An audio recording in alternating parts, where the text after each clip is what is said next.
Saudara, pengesahan revisi Undang-Undang Pilkada resmi dibatalkan. Dengan demikian, segala aturan mengenai syarat-syarat calon kepala daerah dalam pilkada bakal mengikuti hasil putusan Mahkamah Konstitusi. Walau sudah dibatalkan, publik masih mengantisipasi skenario baru yang mungkin muncul jelang pendaftaran peserta pilkada 27 Agustus mendatang.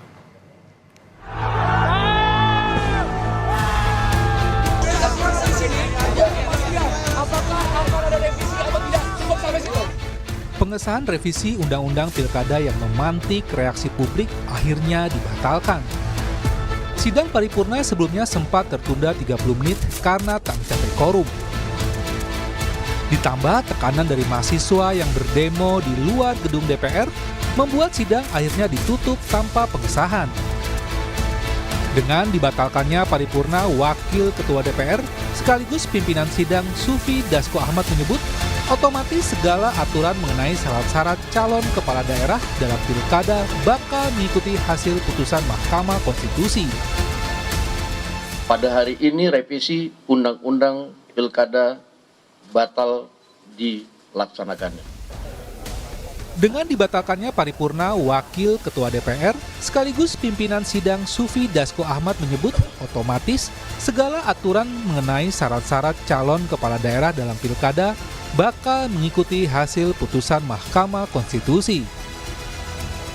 Sebagai satu-satunya fraksi yang menolak revisi Undang-Undang Pilkada, PDI Perjuangan menegaskan pengesahan RUU Pilkada cacat prosedur dan substansi. Anggota DPR RI fraksi PDIP Masinton Pasaribu menyebut partainya telah membuat nota penolakan meski tak sempat dibacakan karena paripurna tak jadi digelar. Ia pun memastikan akan terus mengawal agar tak ada lagi celah bagi RUU Pilkada. Kami tetap dengan pendapat kami, maka kami tidak sependapat dengan pembahasan di balik kemarin karena apapun tata cara prosedur pembuatan undang-undang itu harus memenuhi ketentuan yang diatur dalam undang-undang.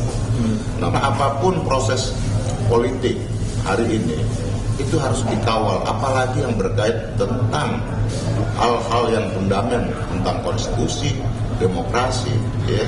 Ini harus dijaga sama-sama. Merespon batalnya pengesahan revisi Undang-Undang Pilkada di DPR, KPU menegaskan akan mengikuti putusan MK terkait aturan pilkada. KPU akan segera berkoordinasi dengan Komisi 2 DPR untuk menyusun PKPU untuk Pilkada 2024. Kami juga sudah menyiapkan adaptasi atau mengambil substansi putusan yang kemudian kami normakan dalam draft PKPU yang kami kirimkan ke Komisi 2 atau DPR pada tanggal 21 Agustus. Untuk selanjutnya tadi setelah kami melakukan rapat pleno terbuka hasil pemilu pasca PHPU kedua di Mahkamah Konstitusi, kami juga menyampaikan bahwa kami dengan tegas akan melaksanakan putusan Mahkamah Konstitusi. Adapun langkah-langkah lanjutan berkaitan dengan yang kita lakukan terkait dengan tindak lanjut putusan ini, kami melakukan langkah prosedur tertib prosedur, yaitu dengan melakukan konsultasi, dengan melakukan pembahasan di Komisi 2 atau di DPR. Pengamat politik Universitas Paramadina sekaligus Direktur Eksekutif Indok Strategik Ahmad Hairul Uman menilai batalnya pengesahan revisi Undang-Undang Pilkada kemarin menjadi peringatan bagi pemerintah bahwa kekuatan rakyat masih kuat untuk mengawal kebijakan pemerintah.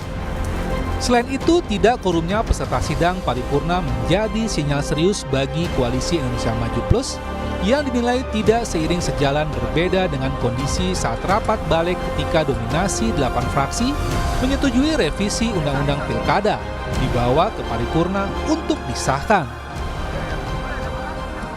Mbak Adisti, gerakan yang terjadi kemarin setidaknya memberikan beberapa pelajaran. Pertama, bahwa elemen civil society yang selama ini terdiam, kemudian terfragmentasi, ternyata masih bisa mengkonsolidasikan diri. Dan ini tentu memberikan political warning yang cukup serius bagi elemen-elemen lingkar kekuasaan yang selama ini menjalankan apa yang kita sebut sebagai autocratic legalism. Dan praktik itu terjadi berkali-kali di beberapa kesempatan, dan kemarin terkait dengan revisi Undang-Undang Pilkada, seolah kemudian itu menjadi babak yang kesekian kalinya untuk mempraktikkan autocratic legalism. Tetapi kritik dan juga gerakan dari masyarakat sipil membuktikan bahwa masih ada elemen-elemen itu. Ya, ini menjadi early warning system, terutama bagi mekanisme internal kekuatan koalisi Kim yang sedianya akan mengawal pemerintahan baru Prabowo Gibran 5 tahun ke depan.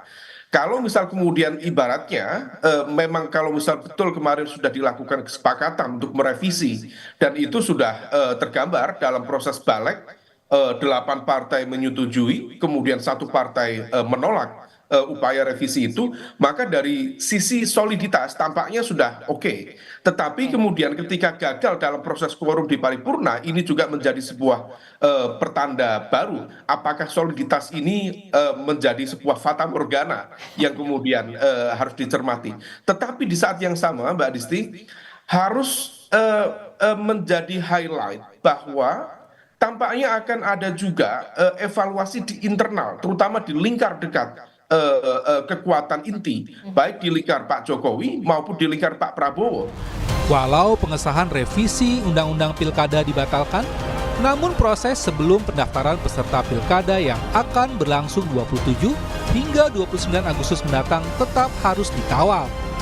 Terlebih pada Senin pekan depan, KPU baru akan berkonsultasi dengan Komisi 2 DPR untuk membahas PKPU pendaftaran Pilkada. Publik mengantisipasi jangan sampai muncul skenario baru yang dinilai akan mengakali konstitusi. Tim Liputan, Kompas TV.